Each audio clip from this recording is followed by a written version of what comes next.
on that. Dirt, dirt, dirt. I'm all about that.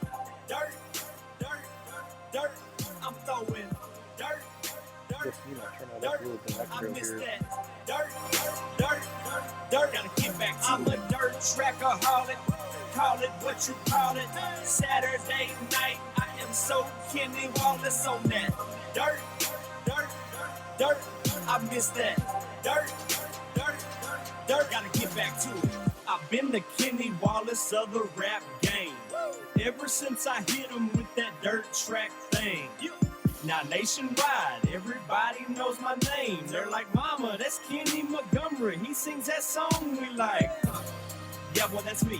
Roll out the trailer, I'm flossing. Them Hoosier tires glossing. Them cold kind we're tossing. They know I came to wreck it, yet I rarely bring out a caution. I hit the high side, boy, I'm parking for Brian Clausen. Welcome to Throttled Up the Podcast. Often imitated, never duplicated. Your weekly home for the best in motorsports coverage. Even your grandpa talking about, man, that boy too cold. And welcome back to Throttled Up the Podcast. And Matt had to take a week off last week. Had some work things that I had to take care of. Had to be the principal. Yeah, it happens to me at times. But tonight, we got two really young pups here in the studio with us. Prior to coming on air, we were having a little conspiracy theory discussion, and we got talking about The Matrix and realized that The Matrix came out as a movie prior to both of these two being born. And you were in your 40s when it came out. No, I wasn't in my 40s. Oh. No. I messed that part up? Yeah, you messed that up. Okay. I was 27. Okay. My fault. It's all good. It's all right. I was 14.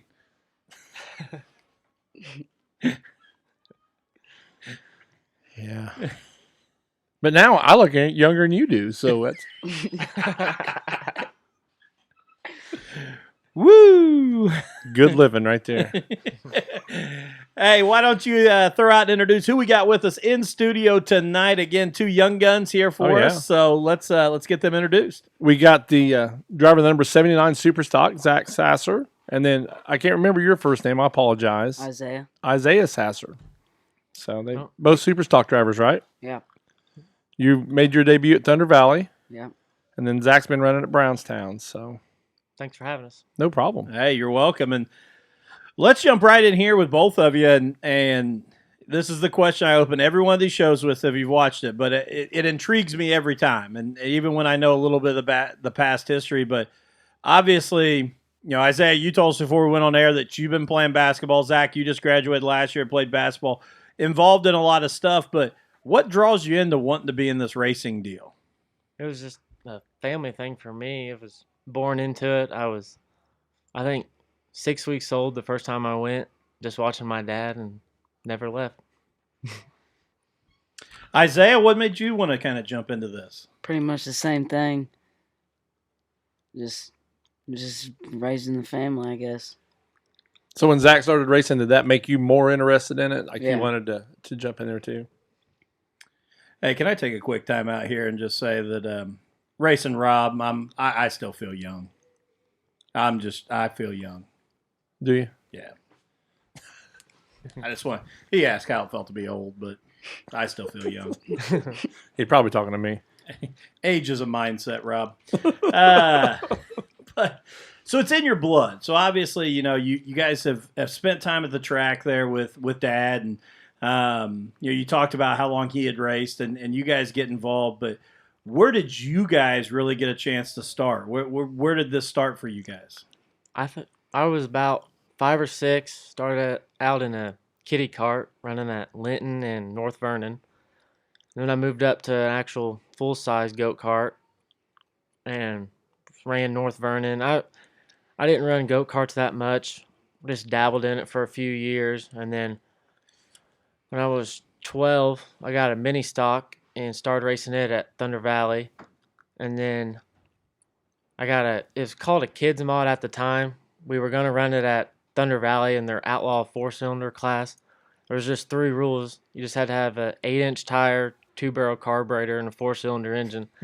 So it was a full-size modified with a Burt transmission, quick change rear end, and Oh, wow. everything. So we got it, and we were going to run Thunder Valley the next year. Well, then they had a big storm and tore down a bunch of light poles, and they just scratched the season. So we had to go race it actually in the Kids Mod Series in Illinois. So we did that 4 times, I think, and I won one of them at I-55. Oh, wow. And then I think it was the next year we got the Nightcrawler Super Stock and raced it one time. And then the next week I was playing basketball before we were supposed to go racing and tore my ACL. So then that scratched the whole year. So you're like just playing like in the backyard, or was you actually playing? I was playing in AAU in Okay. Bloomington Gotcha. at the Sportsplex. So, Oh my gosh, you probably heartbroken, weren't you? yeah. And it was funny. Well, it's not funny, but I told my coach, I asked him, can we get early games so I can go race that night? And so then from then on out, I really didn't ask for early games. It just happened. Oh, really? I didn't. I think like a couple times I had to miss a game, but it wasn't a big deal. And then the next year, I actually raced the full season in the same car. And then we got the new TSR car last year, and we're still running it now. So can you tell the difference between the Nightcrawler to the TSR? Yeah, Can just the car we have now just has so much more bite and handles so much better. And this is the first year you've been in the TSR car? Second. Second year, Yeah. okay. So how many years have you been in Super Stocks now? What, 3? This will be my That's third what I year. thought, Yeah. And Isaiah, how'd you get started, man? I started in the kiddie cart, ran it a couple times. And then we kind of took a break from the go-karts, and then I moved onto the full cart, raced it a couple times, and then we bought a super stock this year, and I've raced it twice. He kind of he missed out on racing because either I was racing or Dad was, and he was just more coming and watching. But I guess it's his time now. So you didn't take the old Nightcrawler, then you guys got another whole Super Stock Yeah. for you then. Okay. We bought Aubrey's car Okay. for him. All right. Okay, so you got a pretty good Nightcrawler or a TSR there Yeah. then, man. That's I was gonna say that's a good piece yeah, right there. that thing's been in victory lane twice, so that's Yeah. very cool. And we're pretty good friends with Aubrey and Dave and all them. They just live right down the road from us, so we wanted it. Oh, gotcha. Yeah. Yeah. When she put it up for sale, you guys were there, huh? Yeah. So I about know where you guys. I've been over to Dave's house there, so I know about where you guys are at then. So that first time that you go from, the kid mod or the carts, and the first time you're in that super stock, and again, we've talked on here a lot. That super stock class, both at Thunder Valley and at Brownstown, but Very competitive. it's there's some guys in there, whether they've raced at higher levels and they've settled back down to super stocks, or they're up and comers that are in that super. There's some good drivers in there. What's it like that first time you're getting ready to go out? It was definitely really nervous because I'd never been in any car that had that much power, and it was a lot different. And I felt like I was just moving the wheel back and forth really fast, just doing this all the time. I didn't know what I was doing. I would be like, "It's really tight, Dad. It's really tight," and then he'd make adjustments, and then I'd be like, "Oh, well, it was really loose." That's what I meant. And I didn't know what I was feeling in the car. I didn't know if it was right or wrong. So back to that Nightcrawler car, I raced it one time and got hurt. Well, then at the end of I thought everything was fine when I ran it, the engine and everything. So at the end of the year, they had a race at Bloomington, and Dad raced it just to see if everything was all right and see if the engine was all right, because we had no really data for the next year. Well, he raced it and found out that our engine was not running right. Oh my gosh. So it was really good that he did that, so we were ahead for next year. Oh yeah. Yeah. Isaiah, what was it like that first time you went out at Thunder Valley? It was really nervous, especially since you go from racing with kids all the way to like 40-year-old men. Oh, it's 40 old. You can say yes. He's getting ready to be 50. That's old. But Actually, in the super stocks, I'm thinking of his name, the yellow 82. Terrence Johnson. Terrence, he's close to 70, man. So it's Yeah. yeah. And that at Thunder Valley too, man, that's a tight little racetrack that you can't make mistakes anywhere. Don't get me wrong, but you can get yourself in a lot of trouble real fast at Thunder Valley. Yeah, definitely. It's a little wider now and more banked than when I raced there in the mini stock days, but it's a pretty good little track, and it teaches you how to drive, and you got to actually be up on the wheel. And like at Brownstown, I feel like you more have to be patient and kind of let the car do what it wants to do, kind of. But at Thunder Valley, like, you actually got to manhandle it, I feel like. When are you going to make your debut at Brownstown? I hope this year, but probably next year. Oh, really? I mean, that'd be cool to see you guys there.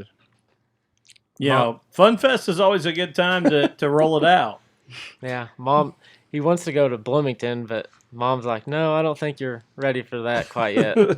That's a different animal. What's Mom feel about you guys racing? I mean, is she a nervous wreck on race day, or Yeah, she probably won't like me saying this, but she'd rather us not do it. But since we're doing it, like, she wants us to do as best as we can, and I feel like it wasn't for her, we wouldn't have any of the stuff we have. She has I fund as much as I can, and Dad does, but she has a good job that pays for a lot of the stuff, and she'll complain, or she won't complain, but she'll say we're spending too much and we got to slow down. But then she'll never, if we buy something, she never says no. Well, that's good to have that. And me and Dad always joke with her, because she doesn't want to go, but since we're going, she'll go. And then at the races, she videotapes me on her camcorder, so we watch it when we're done, and she's always cheering me on and stuff. And we're like, well, where was this during the week? And she's like, well, if I have to go, I want him to do good. That makes sense. I think that's every mom. That's exactly. That whole, like, I don't want you to do it because I'm scared or I'm nervous something may happen, but once you're out there, it's like all I want to see is my boys do the best they can. So yeah. Her thing is that she did it 20 years with my dad, and she's ready to move on from it. She's done with it. Well, unfortunately, we have realized since we've done this show that racing runs in bloodlines. Yeah. It seems like if someone in the family starts it just keeps running generation to generation there. Mm-hmm. Now, did any of your grandparents race or anything? My grandpa had a car that he owned, and the guy's name was Tico Ray, who drove it. Mm-hmm. And I don't think he ever raced it, but he had a car. He owned it, okay. And then my dad started, and then my dad's brother got into it for a little bit. Tico Ray, yeah, on the all-time win list in late models there at Brownstown Speedway, man. So yeah, he's got some feature wins, yeah. Mm-hmm. So who were those guys as you grow up? Obviously, you're gonna look to your dad, but who are some of those other racing heroes as you guys have grown up? I definitely looked up to Jimmy Owens, just because when my dad had a late model, he wanted to get back in modifieds. Like, I think it was into 2002, maybe, or 2003, and he traded his late model, and Jimmy built him a brand new modified. Oh, no They kidding. just traded. So my dad had slept at his house over the night, and they got to be friends. That's pretty awesome, And right so there. I was kind of looked up to him. Jimmy's not a bad one to be looking up to. No. He's got it figured out. Yeah. How about you? Probably Hudson O'Neill. All right. He started in that crate. I was like 10 years old or so. I always loved coming to Brownstown and watching him. And this is a perfect transition, so I'm going to steal it and use it. For those who are watching or who take a listen to this, join us next week, Wednesday night, 8 p.m. Hudson O'Neill is going to be here in studio with us, talking about the Jackson 100 and going into that big double weekend there at Brownstown Speedway. Full shows Friday and Saturday night for the Lucas Oil late models. Defending Jackson 100 champion. Defending Jackson 100 champion is exactly right. So, we appreciate it. I know Huddy's been busy, and but appreciate him coming back on so we can have a little chat about him and that new rocket and what we can see coming up. Who else you guys enjoy? I like Hudson and Devin. I really like Devin Gilpin. He's just, I've always liked watching him drive. He's a clean driver. He's just a great wheelman. Now, when you're in the lineup shoot, getting ready to go out, who do you look over and think, man, I'm get to race this guy. This is going to be fun. It's going to be exciting. Probably Matt Boatnick, just because Dad raced against him and they were always friends and never had any on-track issues. He was a clean driver, and he's just fun to race with and a great guy. Oh yeah, I mean Matt, that is one great thing about Matt is he'll race you hard, but it's always clean. You know, Yeah. he does a great job of that right there. Yeah, like at last Saturday or last time we raced, Mhm. I was leading and he was running second, and when the race was over, everybody was like, "Well, he wasn't going to give it to you, but he wasn't going to rough you up. Like if he couldn't pass you, then he wasn't going to." But Yeah. when I interviewed him in Victory Lane, that's what he told me, that he was rooting for you, Yeah. but he wasn't going to give you Yeah. anything. You know, Yeah. and I actually thought you was going to have one, man. The whole time I was calling that race, I was like, Zach's going to get a win right here, man. And it just couple too many laps there, Yeah. man. That was Matt having too many laps around Brownstown's what that was. Yeah. You know, That's what they said. It was just experience. yeah.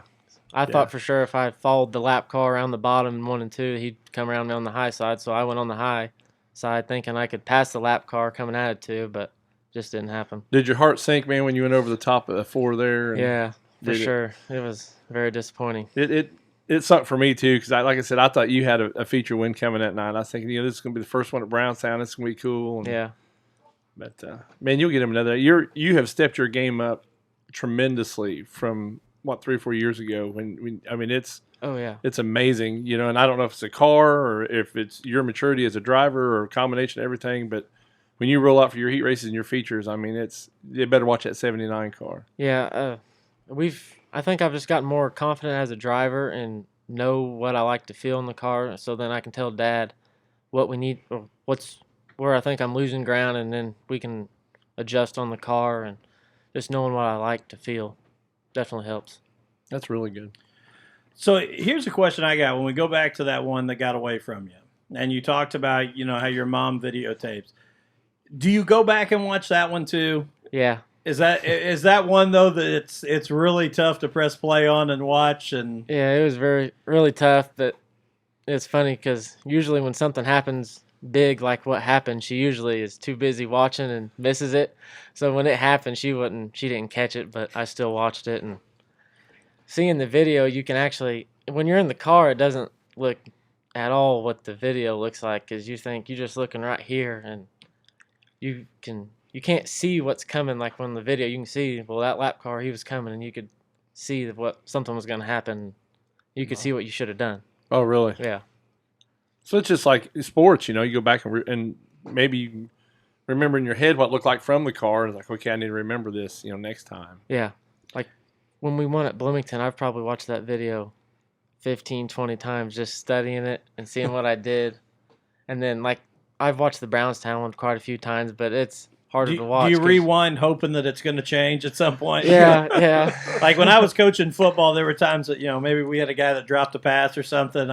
I'd sit there some nights and catch myself rewinding, knowing it's not going to happen, but having that thought process, like maybe if I do this enough times, he's going to catch that because we really need that one. Yeah. And then sometimes I know it's coming, so I just look away because I'm kind of embarrassed because now I see what I did wrong, and it looks obvious in the video, but when you're racing, it's so fast and happens so quick. But man, I mean, you're a young race car driver. I mean, that's what it's for. You're learning now, so one of these days you can be the Matt Boatnick and be like, I've been here 100 times. I know what's going to happen. I know, what I got to do. And that's all.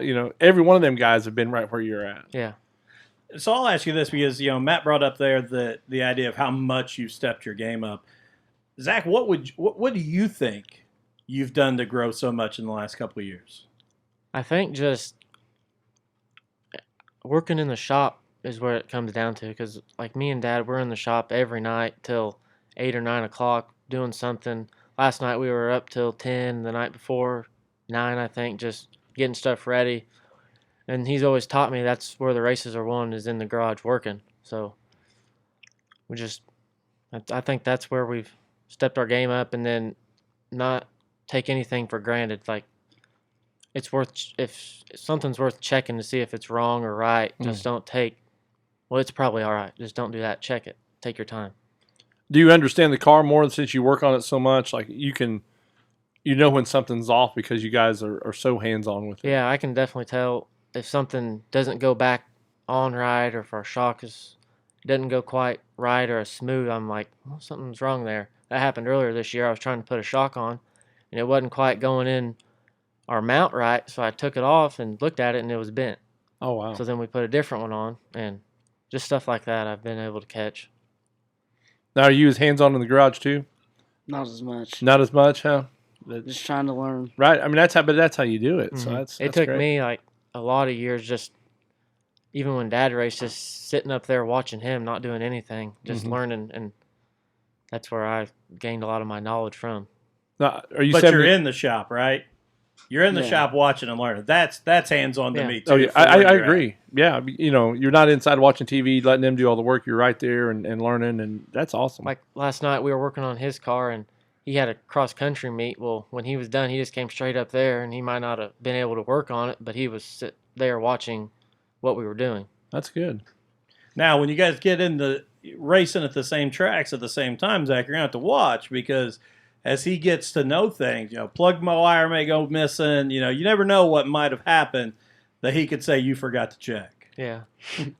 It's funny because the first race at Thunder Valley, it was his first race ever racing the Superstock, and we were coming around to Laughing, and Mom and Dad said I chopped down on him coming out of two, almost ran him in the tires, and I was like, well, the car just turned really well there. I had good bite. Yeah. That's that brotherly love right there. Yeah. So, you know, you said Hudson, but who do you look at as you start coming up? Who do you look at that you want to model your driving style after? Like, do you watch Zach and think, I want to try and learn from what he's doing and be able to drive like him? Definitely. All right. Zach, who are you watching? Matt, of course, because if you can beat him, then you're probably doing pretty good. And Mike Fields, learn a lot from him. He's really smooth and good. And Aubrey, when she raced. Mm-hmm. All right, there's been a whole lot of great superstar. I mean, you know, Jason Heyman was a great driver there. You know, like you said, Jamie Wilson is another great one. You know, I'm going blank. Tucker. Yeah, Tucker Chastain, Brandon Carr. Yeah. I mean, all those guys are just very, very smooth with their driving. I mean, we've said it. Derek Clegg, yeah, for 3 years now. That superstock class is. There's more competition in that class than there is even the late models, I think. Yeah, I think there is too. From top to bottom, 100%. Yeah. I mean, that you can literally go in there and say, depending on a guy hitting the right setup, 10 to 12 guys can win that any night. Steve Haller's another one. You know, that's a whole bunch, and it's just so deep competitive. Yeah. You know. Like you can run 10th and feel like you drove the crap out of your car. Yeah. And still 10th. Yeah. Hey, let's take a quick break. But before we do that, because I do want to thank some sponsors, but I do want to say that coming back from the break, I do have some pretty cool news that I just found out about last night, and then I got the go-ahead to announce it here on the podcast. So we'll be right back after we thank these sponsors. Electrical work big and small, Gilpin is the one to call. Gilpin Electrical Services can do your small necessary jobs such as wiring lights in your race trailer or adding outlets in your shop. They are also trained in installing whole home backup generators. Don't let a loss of power knock you out of having your car ready for the track this week. With a generator from Gilpin Electric and Generator Services, you'll be able to continue to work right on through the outage. Give them a call today at 812-953-1261 or look them up on Facebook at Gilpin Electric and Generator Services. Don't sit in the dark during the next power outage. See what Gilpin Electric and Generator Services can offer to you. Call them at 812-953-1261. Are you uninsured or underinsured? Do you know what kind of coverage you have? Do you know who to call if something goes wrong? Most of you probably know whether you currently have home, life, or auto insurance. But do you have the right coverage and the right amounts? This is where my family's agent, Tommy Taylor, comes into play. Tommy will take the time to sit down with you and look at your current policy and explain what he can offer and for what price. Tommy's an agent that is going to work for you to get you the best deal and best coverage he can. And when he's not the best option, Tommy's okay with telling you he'd take the other. Give Tommy a call today at 812-346-5664 or email him at thomas.taylor@infb.com. Stop knocking on wood. Call Tommy Taylor today. Is your car damaged? Does it need detailed? Rust spots you've been swearing you're going to take care of? How about those foggy headlights? If this sounds like your daily driver or your project car, give Legacy Paint and Body in Columbus, Indiana a call today. They can take care of all those problems and more. They offer free estimates and are family owned. Give them a call today at 812-799-1344 or look them up on Facebook at Legacy Paint and Body. Again, give them a call today at 812-799-1344. Dirt to Media is your one-stop spot for racing action of all types. They cover Brownstown Speedway, Twin Cities Raceway Park, and Thunder Valley Raceway weekly with on-demand video available the day after the race is held. Also, for 2020, the crew will be covering historic Salem Speedway live. You can also get all the races with your VIP Dirt to Media membership on demand the day after the race. All of this, along with covering the Burris Southeast Karting Series, Burris Blue-Gray Karting Series, and the American Crate All-Star Series live on their platform. It's time you were a VIP member of the premier location for racing coverage, both live and on demand. So get over to www.dirttomedia.tv and sign up today. And one thing I'll add to that right there again, Indiana Pro Late Models headed down to Thunder Valley this Friday night. Yeah. If you are a Dirt to Media VIP membership, you're going to get that live for free with your Dirt to Media VIP membership. So you can watch all of the Indiana Pro Late Models action from Thunder Valley Raceway this Friday night on your Dirt to Media. That's not my exciting news, though. My exciting news comes with the Jackson 100, and we just talked here. Huddy O'Neill will be here on the show with us next Wednesday night, but found out last night his dad, Don, will be back in the Masterbuilt house car for the double shows at the Jackson 100 next weekend. So just talked to Tater. Tater said no expectations. They're going out to have fun and have a heck of a time together. So excited to see Don back out there in the Yellow 71 next weekend. Bring back a lot of old memories right there. Absolutely. Tater and Don together at the Jackson, that's a pretty fun weekend. Put the Tito's away afterwards. Yeah, that's actually part of the text message right here. So I said, well, we'll all have fun either way. And he said, that's what me and Don agreed on. He said he races better that way. And I didn't say Totino's. I said Tito's. Oh, really? Yeah. Well, and the Crown Royal, too. Yeah. Got to keep that. Yeah, that too. But no, shout out to them. And, and again, I want to say, wherever anybody stands on anything, I just want to give kudos to Tater and I'll give my transparent bias that I'm buddies with Tater, but I appreciate them, what they're trying to do to keep Masters built on the map and trying to come back and, and continuing to try and race and do what they do. So I'm excited to see you Don got in the buddies? car. A couple. Okay. A couple. I got to keep somebody around so when I'm ready to replace you, I've got an option. You'll get all the everybody be commenting now who wants to be next. So. Steve Peden, give me a call. Yeah. All right, but back to you guys. Where's the goals for this? Obviously, Zach, you just graduated. But where are your goals and what you see yourself doing in the future here in racing?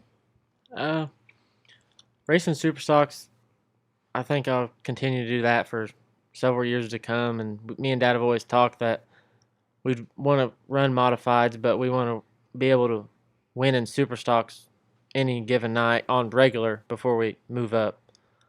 And I'd like to run a late model eventually. I know it's a lot of money and you got to have perfect people behind you to support you, but I think I'll definitely get into modified in the years to come.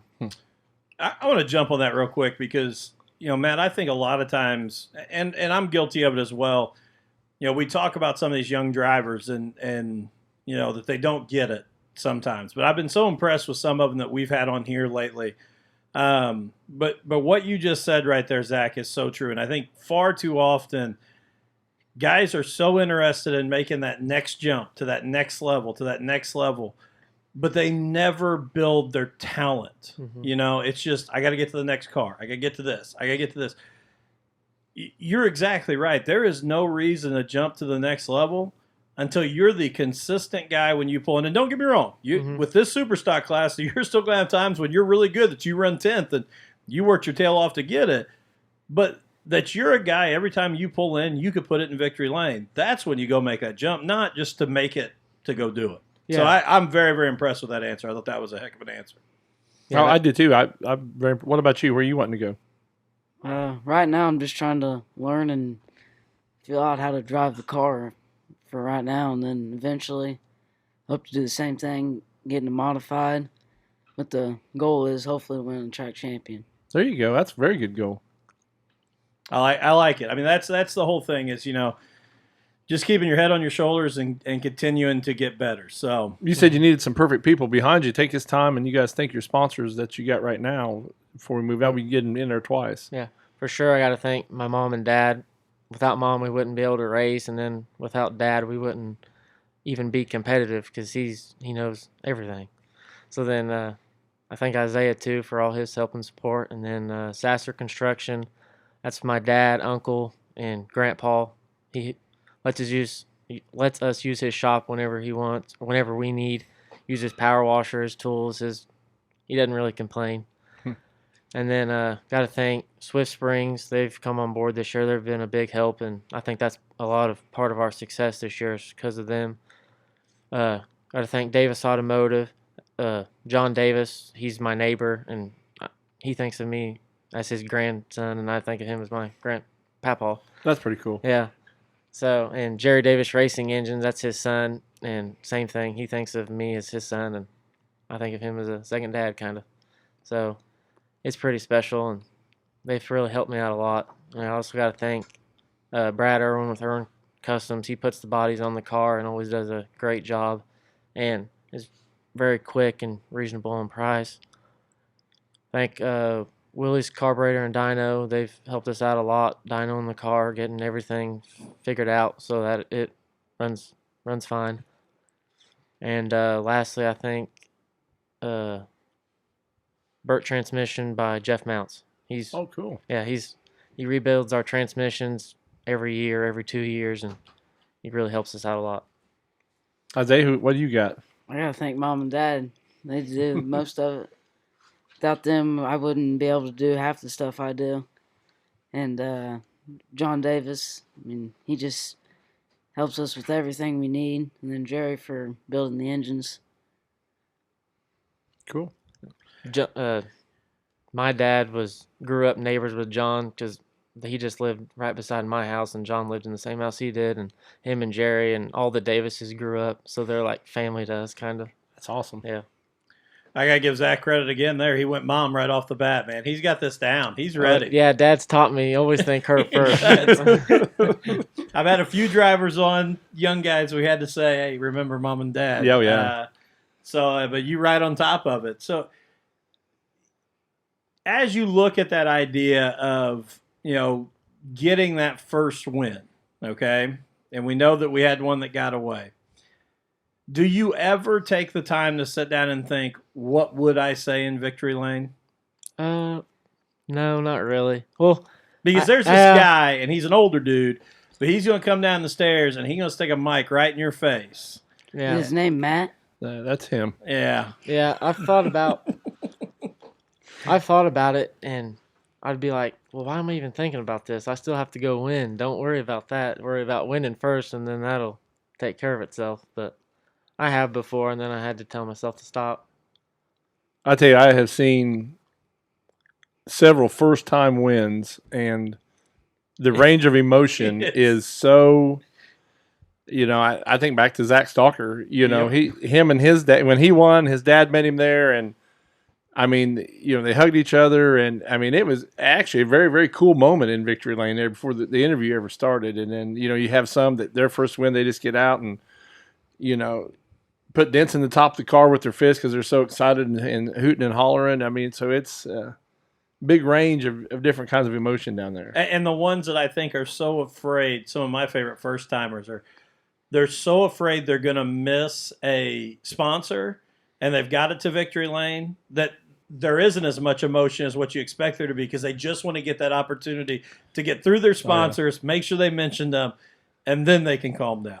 Well, that takes me back to Jamie Wilson. He used to pull the laminated piece out of his driving suit, had all these sponsors written on it, so he did get them. So that's because those are some of my favorite. When you're out and you're like, okay, they're gonna be nuts, and then they're like, I just want to thank everybody on my car, and then they can kind of let it out. So yeah.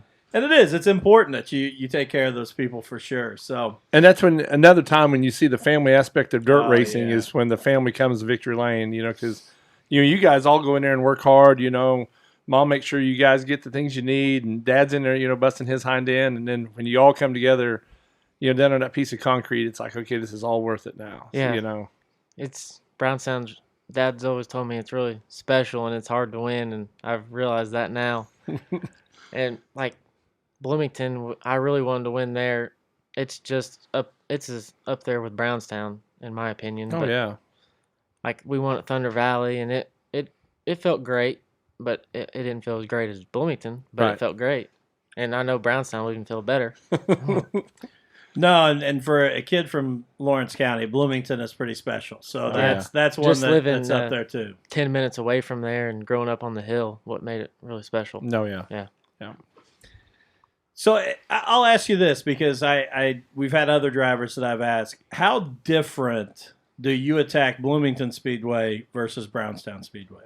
Like Bloomington, you actually are driving the car into the corner and still have your foot in the gas, where at Brownstown, you're letting off pretty before you get to the corner, or at least I am, and then kind of easing the throttle around the corner, kind of babying it sometimes, whereas Bloomington, it's hammer down.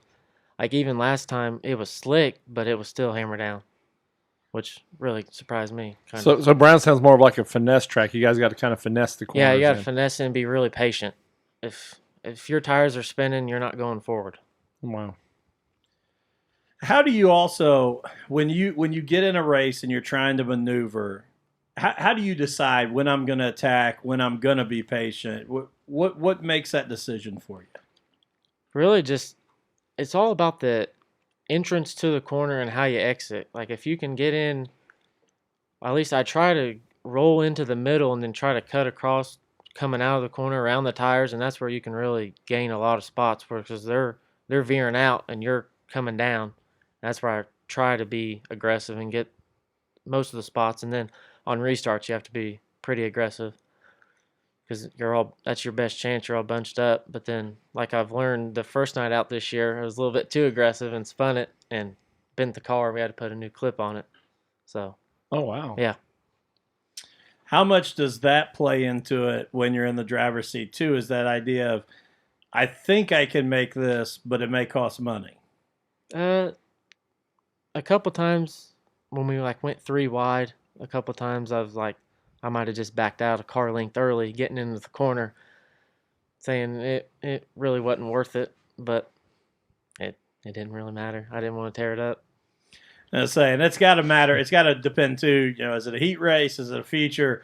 And I get that you're not thinking about all that, but you kind of go in with that mindset. What's at stake here too? If it's a white flag lap and we're racing for the win, all right, let's stick it in 3 wide and see what happens and who comes out on the other side. But I think that as fans sometimes, I think we forget and we struggle with that because it's easy to sit there in the stands and go, why didn't you take that opening? Well, you're feeling what the car's doing. You obviously didn't feel like that was going to be good enough, or you felt like this could tear up a lot of stuff that personally I'm not coming to help you fix sitting in the stands yelling at you. So it's a tough decision for you guys to make every time. And like he said earlier too, we don't see exactly what they see in the car.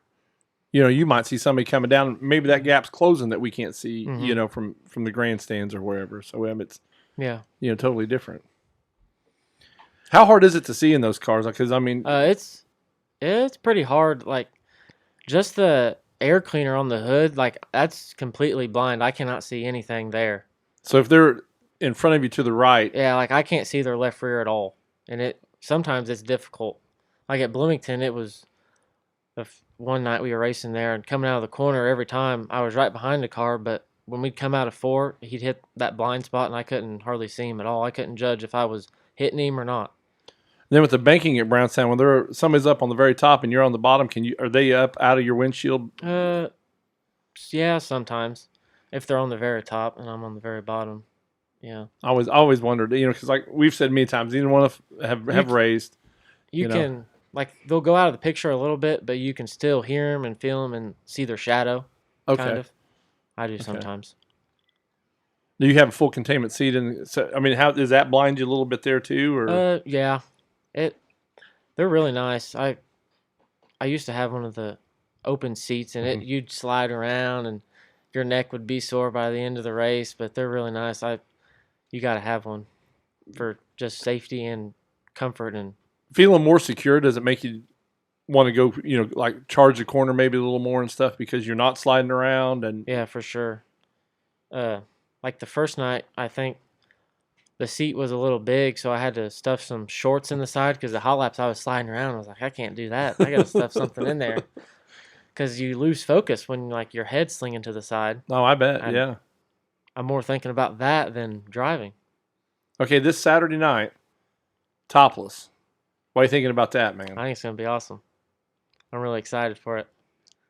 I went out years ago and watched the late model, the topless 100 with the late model. So this is the first time I've seen, super stocks around here. So I'm excited myself. I think that'll be really cool. So yeah, and then I'm anxious to see if it's going to handle different. Some people say when they race with their tops off, it did. Some people say it didn't really change it. So hot laps is going to be really interesting for you then. Yeah. So that's pretty cool. And I think it's awesome. Your guys' class sponsor, Curtis and Darla Kaiser there, they're going to help you guys out if you got the sticker in the right place and you got on Facebook and showed them that they're going to take care of you through both gates. So, I mean, that's a win in itself just showing up that night, because of Pewter Hall there. I think that's great what they're doing. And they do bonuses throughout the year for every class they've ever sponsored. And I think that's really what tracks, not doing topless or the same thing every week, but trying to find bonuses to bring in extra cars, I think would help a lot. And then the Canes Tree Service giving $200 extra to the winner, and then they're going to spread $300 out throughout the field. Yeah, that's what we really like. Like we like when they add extra money, but it kind of sucks when it's just the winner because you can run fifth, but and run your tail off, and you didn't get more money. But and that's another one. And don't get me wrong, I don't want this to sound like I'm taking away from Curtis and Darla at all, because what they have done with Pewter Hall and Brownstown Speedway is amazing. But I do want to give a shout out to Canes Tree Service, who's also a sponsor of us, because they've offered a lot of bonuses throughout this year and really put some money back into the racetrack. So I know you mentioned them there, but I also want to say, man, they've really thrown some things out to try and help drivers this year as well. But going back to Curtis and Darla with Pewter Hall, no matter what class they are sponsoring, he thinks of something to give a little bit extra money here or there. Yeah, and the funny thing is, we're in the tower, and like last year with the Pure Stocks, they come rolling up for their feature, and Jamie would get a text message, and Curtis would be like, "Okay, here's what's going on tonight." Nobody knew until all of a sudden when feature time, he's like, "This is what." That way, nobody could sandbag or do something earlier in the night to get it, because nobody knew until it got ready to start. But he's always, he's great with the sport. I think they're great ambassadors for, and Cowboy's been on our show, and he does a whole lot of good things for us. Well, and I got to say, I think this is really cool because, again, like you said, when somebody comes in and just throws money to the winner, it doesn't help everybody. But I love what Curtis and them are doing here with the driver appreciation day and paying for you to get in the front gate, paying for you to get in the pit gate. That's going to help everybody. Even if you have the worst night you can have, and, I understand that's not going to take away if, you have a mechanical failure, but at least it's something that you got from them. So I want to give a shout out to that because I thought that was just a really cool idea of how to give back to everybody. Yeah, for sure. And they like you said, they do just crazy bonuses that help the drivers. I mean, almost not every week, but as much as they possibly can. And I thought it was pretty cool last year. I think it was the Pure Stocks. They paid like $100 for each heat race winner or something. Yeah, and I thought that was really cool. We actually, me and Dustin have done that a time or two also. I remember you guys doing that. Yeah. And also Curtis has a great banquet for us. Yeah. I mean, nice place. The grub there is pretty good, and at least I think so. Oh, I think it's delicious. The beverages are cold. Always. Yeah. Even when Dad tells you have to go home early. One time. A little bit of snow. We was in the middle of a blizzard. Yeah, I remember that. That was bad. I think there was like a skiff of snow outside. I recall the drive home when I was taking you home, and I I do too, but that was at the point where I realized it was real. But I'm talking about when we're still at Pewter Hall with Curtis. Yeah, I walked up to him and said, "We got to leave," and he's like, "Are you serious?" Yeah. No, it wasn't. It wasn't even nice. Like we gotta leave. It was, we're going now. We live like 45 minutes away, and it took us 2.5 hours to get home. Oh yeah, it was terrible. Well, I wasn't familiar with 250. 250, and we're driving along, and Dustin's like, "Okay, you got a right-hand curve coming up. It ought to be right here," and we just keep driving straight. Well, it's right here. Well, wait a minute, it's right here, and then you couldn't. I mean, we could see not see, anything. anything, and then. No, I prayed a lot. I prayed a lot on that trip home. We were both leaning up right in the windshield, like, where is the road? Yeah. And then I drop him off, and he's like, "Do you want to stay?" And I'm like, "I better not, because I don't know if I ever get to leave here, if I stay." So, never been so happy to be home. But yeah, he was upset with me when I played dad and said time to leave, but he was glad when we did. Yes, I was. It was. I got home. It was rough. So when you prepare for the topless, I know you talked a little bit about hot laps. How does it make you feel getting in the car? How have you sat in the car with the top off yet? No, we still have everything on because we're going to run Friday. Oh, you're running Thunder Valley Friday night, so you'll take it off Saturday. Yeah. So, because that's what I just would think, it would feel so much different and so weird to not have it on, and I'm kind of wondering, is it going to flutter your helmet? You're going to have, because you're going to have wind. Yeah. Where you've not really had wind before, So I wonder how that's going to make, is it going to move your visor differently or, stuff like that. I know I watched that, the topless super late models down there in Tennessee, and and maybe it's not even as big a deal as what I think, but it looks so much wilder than what it does with the top on. Mm-hmm. It's crazy to me. So I'm excited to see it. You guys get after it. Then I thought what if it could affect like how the light comes in there? Oh yeah. You? And then like if the track's really heavy, which it won't be by feature time, but more mud coming in there on you because the top of the roof takes some of it. Yeah. Not much, but some. And hot laps, that's where you're gonna get the mud, man. That's. And if you see a water truck, I'd drive away because more water will get in. Okay, Rob. K-Rob's the only one that knows about that. Oh, no. There's a lot of people that witnessed it. No, I'm saying knows what it feels like to get watered on there. Yeah. So where is we talked a little bit about Bloomington Thunder Valley and Brownstown, obviously, but where's the dream track? Where's some of those that are bucket list tracks that you want to go race at? Definitely want to try Hobstadt, just because it's big and wide and the class track, I guess what they call it. And me and Dad have talked. We'd always thought it'd be cool if they had a super stock race there. We'd for sure go to that. Oh yeah, and we think it'd be a blast. That's another on the wheel racetrack right there.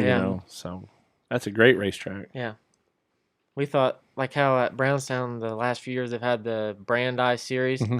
Well, we heard somebody was saying they should do it like 2 races at Brownstown, North Vernon. Like make it a series kind of, and possibly go to Hobstadt. Like that'd be real fun. That'd be real fun. That'd be a cool deal. Now, if you get up to the modified, are you thinking Eldora with that or? Eventually. Maybe. He says yes. He's ready, man. He's ready. Yeah. I've heard like Isaiah says, "Do you have a modified?" Dad raced there a long time ago, and he said when he'd be going down the front stretch, he could feel the car shifting side to side. Oh, really? Because it's so fast. Yeah. Yeah. Mike Field said everything is more interesting topless. I've heard that. So yeah, it must flutter your helmet a different way. Yeah. You must get more dirt and I could see some fluttering. So Isaiah, when you get excited and you say yes, Eldora, why? It's #1 track in the world. Oh, there preach you go, on, man. Yeah. Absolutely. I'm loyal to Brownstown, but you're exactly right. That is my favorite track of any track I've ever been to in my whole life, man. I'm right there with you. Yeah, if we go there, we'll have to have a couple engines ready. Oh yeah, the way they went through them this past weekend. Oh my goodness, yeah, that was was unbelievable, man, and heartbreaking. You know, I get that nobody wants to spend the money on the engine, but it seemed like it bit so many, you know, but it's always been like that. Underfunded teams that that they didn't have any other options. Yeah, I know that first night they said it was really wet because they had a lot of rain, but it felt like at the stream race it was like the same thing. Everybody was hurting engines, and I just thought to myself it must be something because they've only have 48 cars where usually they have like 100. Yeah. So the track's not getting as slow as it normally would. Yeah, they're not blowing all the heavy off. What else you got, Matt? How old were you when you went to Eldora the first time? I've never been. You've never been? Oh my gosh! So now let me ask you this: Do you wait? Do you go as a fan, or you do? Is the bucket list? I only go when I drive. I don't know. It's a tough question. Have you been, Zach? No, I've never been.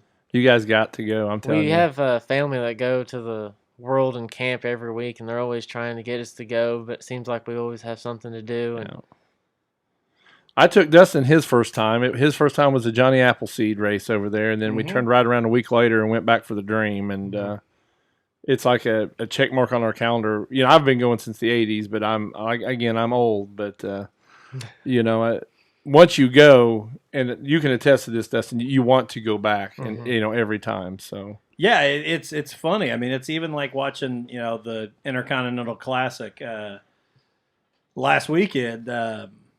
It just it doesn't. Yes, it's Eldora, and it was fun to watch, but it doesn't feel the same at all. Like, I mean, without a pizza burger and cheese balls and the whole atmosphere, it's just not the same. Yeah, I've always said that was my Disney World. Everybody says they can't wait to go to Disney World, but going to Eldora to me is like Disney World. I would I'd rather be there than anywhere on earth, really. It's a wonderland. It is. Well, hey, before we take off these guys, we're already at 53 minutes on this.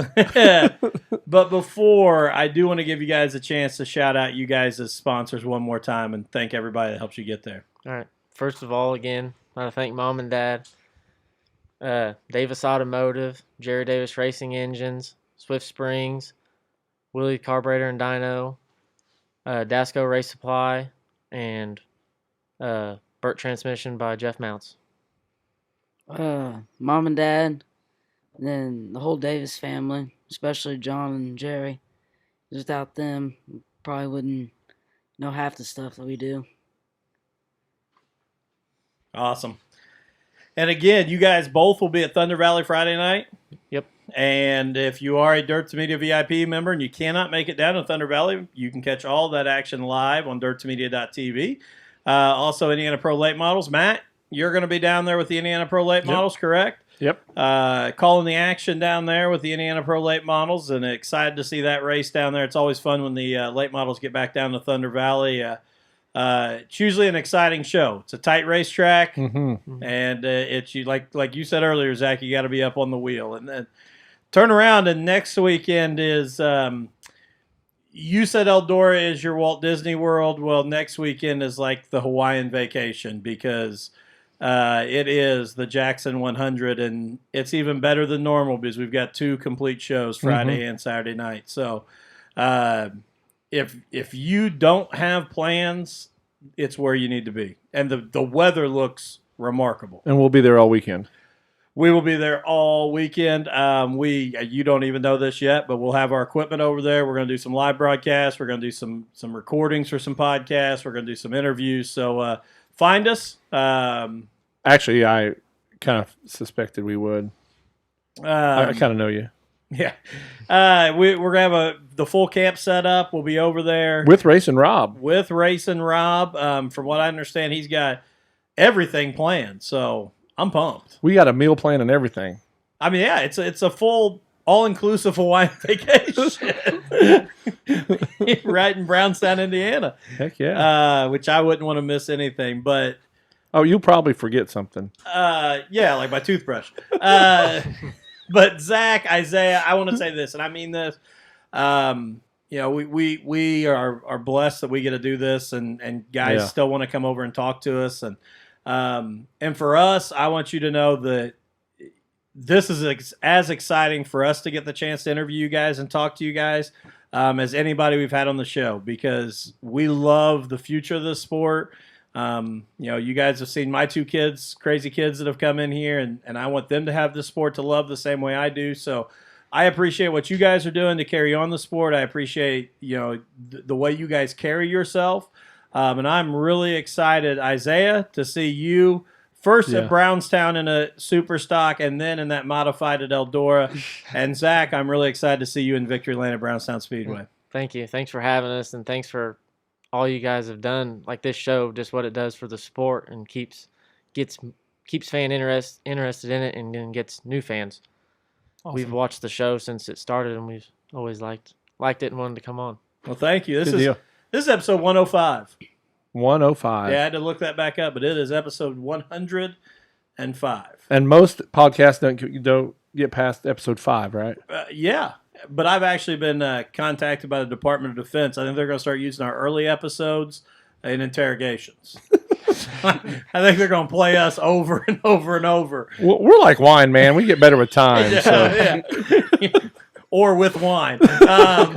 So, again, everybody, remember that Hudson O'Neill next Wednesday night here on the podcast.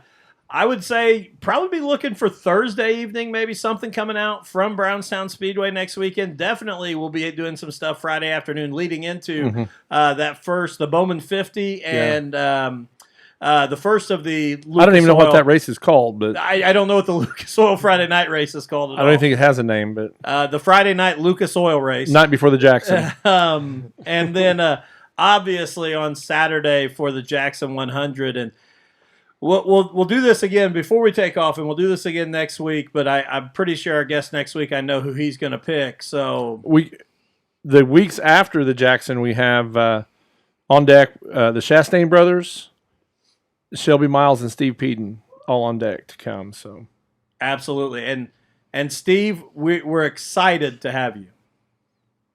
Did I sell it? Yeah, we're excited. Okay. So I'm going to ask you guys, who's your picks for the Jackson 100? Who wins it? Jimmy Owens. Jimmy Owens. I want to go take Devin Gilpin. Devin Gilpin. Man, I just lost my pick. I take Gilpin every time. Davenport. All right. Because he has not won a crown jewel at Brownstown yet. That's true. That's a good pick. I'm saying Pierce. Really? Yep. Saying Bobby Pierce. Now, my second is Turbo. Yeah, Turbo looked pretty good in that Hell Tour. He did look really good. He looked really good. So I just want to see, because Davenport hasn't won a crown jewel, I want him to win one. And then he's just struggled, man. Yeah. He is not. Unless Josh Rice shows up, and then I'm going to root for him. Well, we will find out next week. And like I said, I would ask again next week, but I'm pretty sure Huddy's probably going to say himself. I would hope so. If he doesn't, I'll say it for him. But he might say he's dad. Yeah. He might. I doubt it. He might. But here's even if he says he wants to see his dad win, if he's running second and he's got his right front on the inside of Don's left rear, he's gonna coming to the flag. He'll send him. I'm real interested to see how much he wants to see Dad win. Because I'm with you. I think he's going to race right there to be back to back. How many back to back Jackson 100 winners have there been, historian? 3 or 4. I can't remember off the top of my head. We need to look that up before next week. I believe in Bloomquist was the last, but I might be wrong. I think you're right, but I wouldn't know it either. Hang on a minute. All right, we can go just a little bit longer. Let's go to the Google machine. I actually have it. I just keep it saved on here because you asked so many questions. The history page on BrownstownSpeedway.com answers all these. It does. That's the best part of Brownstown Speedway. I look through that a lot. Like when I'd be at school, I just go to Brownstown Speedway page and just look at pictures, history. Scott Bloomquist, 16-17, was the last back-to-back winner. Wow, I didn't realize it was that recent. I thought it was Bloomquist. And then it was Scott Bloomquist in 10 and 11. See, I would have guessed 10-11. That's what I was going to say. But I didn't realize 16-17 too. And then it was Scott Bloomquist in 90-91. Is Bloomquist the only one? Russ Petro in 82 and 83. I knew Russ was the very first one, and then it's been Bloomquist 3 times. So Huddy's got the chance to put himself on the mantle with Petro and Bloomquist, which is and actually pretty rare air. Bloomquist won in 10 and 11, and then Owens in 12, Don O'Neill in 13, Bloomquist in 14. I'll take that back. Davenport won in 15, so he has won the Jackson 100. Okay. And then Bloomquist 2 more times, and then Bobby Pearson, Hudson O'Neill. So, yeah. I will say this, and I may eat my words, but I'm very confident Bloomquist won't be in victory lane.